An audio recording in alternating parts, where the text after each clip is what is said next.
오늘 본문 말씀은 마태복음 18장 15절부터 20절까지의 말씀입니다.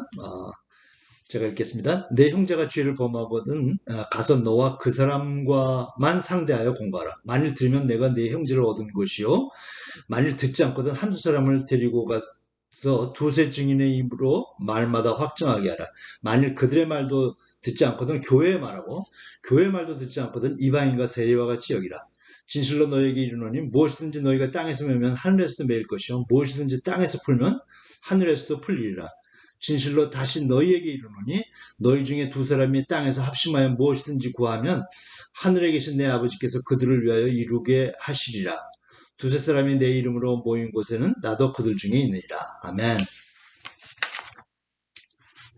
오늘 이 예수님의 15절 20절 말씀은 어떤 형제가 죄를 지었을 때 그를 권면하거나 징계할 때 우리가 따라야 할 말씀으로 이해되는 것이 일반적입니다.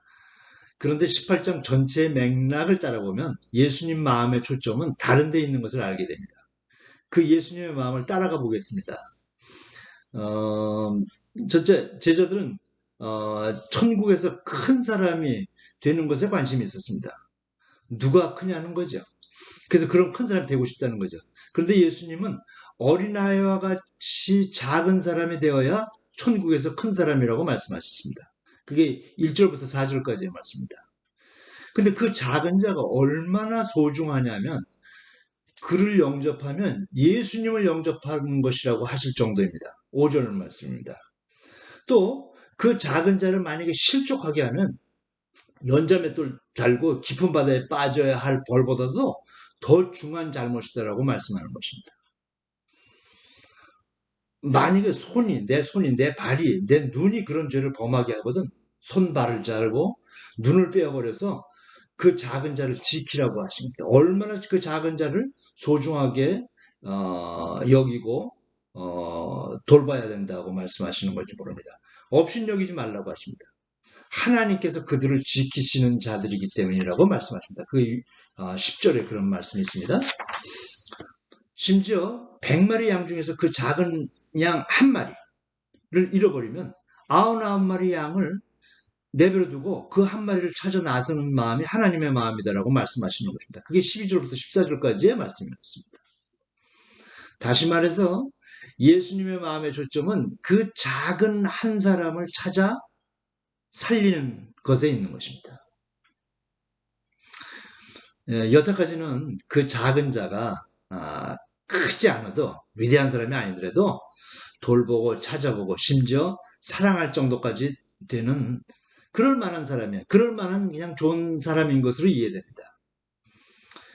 그런 사람은 작은 사람이라도 우리가 마음만 잘 먹으면 예수님 말씀을 따라서 귀중하게 여길 수 있습니다.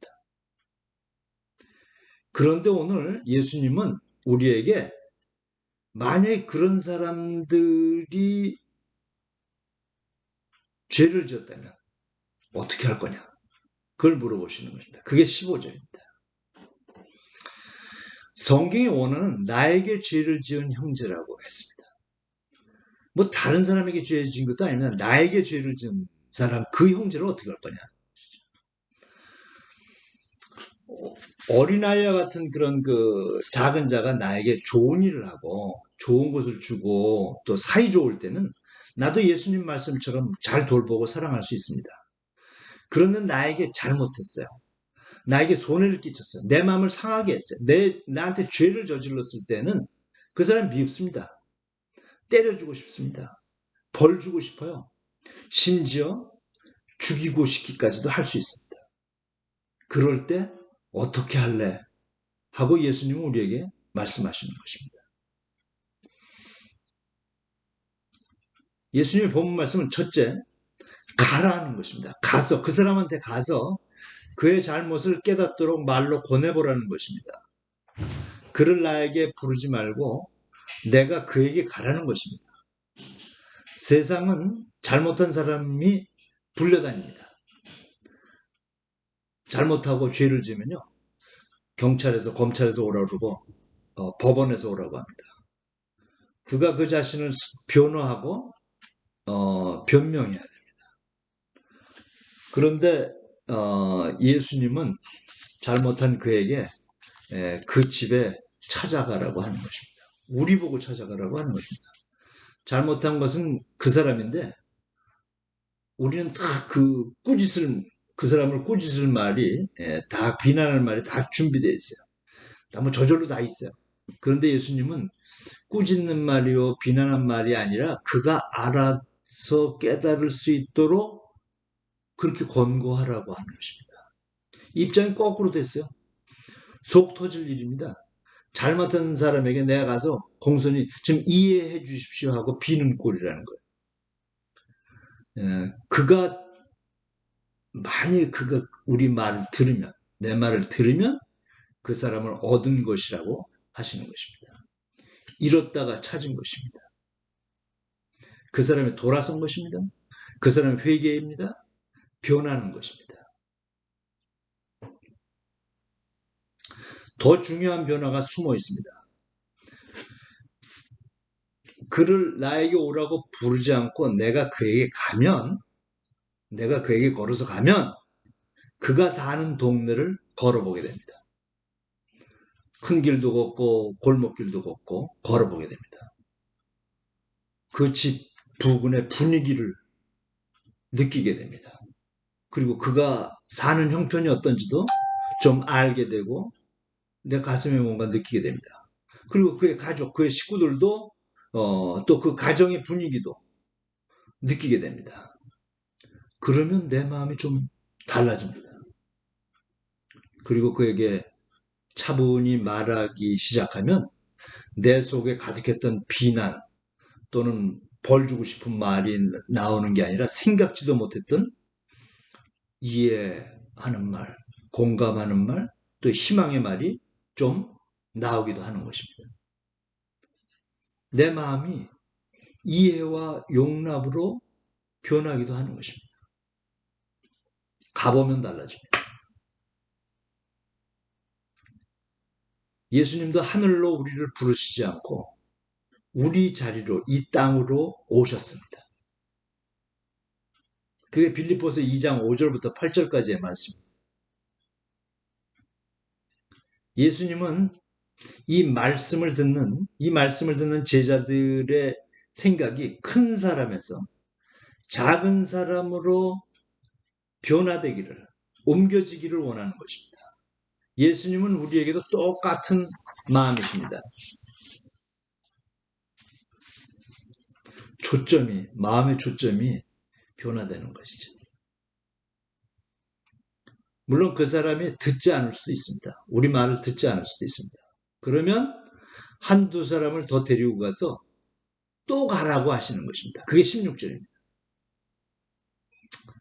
나 혼자 가는 거는 가고 싶지 않아도 그냥 그에게 갈 수 있어요. 그런데 다른 사람 한두 명을 같이 가라고 하십니다. 내 말 듣고 같이 가줄 사람을 좀 찾아보면요.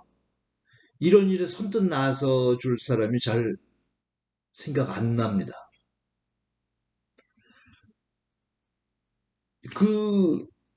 내가 부탁하려고 했던 그 사람들에게 그 사람들이 나한테 뭔가를 요청했을 때, 부탁했을 때 내가 귀찮고 또는 싫고 또 내가 시간이 없어서 내 다른 일이 바빠서 거절한 것이 기억나기도 합니다. 아무 이야기라도 내 말이라면 들어줄 사람이 이제 생각해 보니까 별로 없는 것 같아요. 내 인생 왜 그렇게 살았나 좀 후회되기도 합니다. 그래서 그래도 들어줄 만한 어떤 한 사람한테 연락했더니 그 친구는 가줄 줄 알았어요. 그랬더니 자기 바빠서 못 간다는 겁니다.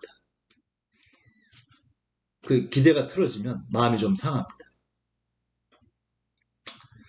또 다른 사람 하나 생각나서 연락해보려고 했지만 좀 주저되었어요. 왜냐면 그 사람은 나하고 좀 덜 가까워서 덜 친해서 거절할 것 같아서. 그래도 용기 내어서 이야기해봤는데 그 사람은 그냥 그 얘기 듣자마자 그냥 자기 같이 가주겠다고 했습니다. 그 둘이 같이 그 잘못한 사람의 집에 가는 길에 얘기도 하고 그러면서 내 마음도 좀 차분해졌습니다. 여기서 나라고 하는 건 여러분도 되는 것입니다. 우리입니다. 그래서 그에게 가서 그 잘못한 사람에게 가서 그의 잘못과 우리 마음에 대해서도 차분하게 좀 얘기할 수 있었습니다. 그러니까 이 두 번째 정도 가니까 그가 듣든 그 잘못한 사람이 듣든지 안 듣든지 그건 별로 그렇게 상관 안 되고 내 마음은 이미 좀 차분해졌다는 것입니다. 그래도 같이 가준 친구도 얘기를 또 잘 해주었습니다. 그래서 그 잘못하고 죄 지은 사람이 우리 말을 듣고 깨닫기 시작하고 마음이 움직이기 시작했다는 것입니다. 그게 16절의 말씀입니다.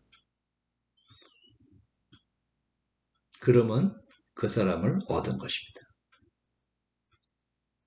잃어버렸다가 찾은 것입니다. 만약 그래도 그가 듣지 않으면 교회에 말해서 교회가 그에게 말하도록 하라는 것이 예수님의 말씀입니다. 그가 말을 들으면 그를 얻은 것이고 그래도 듣지 않으면 이방인과 세리와 같이 여기라는 말씀을 하셨어요. 그럼 세 번만에 결판이 나는 것입니다. 한 번 내가 혼자 갔습니다. 한두 사람 더 데리고 가서 또 권했습니다. 그것도 안 들으면 교회 말하고 교회 말 들으면 되고 안 들으면 그냥 이방인과 세리와 같이 열. 그러니까 세 번 만에 결판 난다는 것입니다.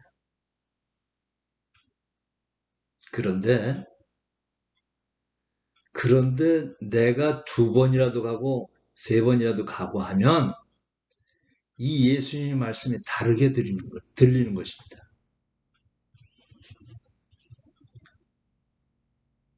예수님은 두세 사람이 가서도 말해도 안 들으면 교회에 넘기라고 하셨는데 이 내 마음에는 여러분 마음에는 우리 마음에는 자꾸 가다 보니까 그가 자꾸 생각이 나요.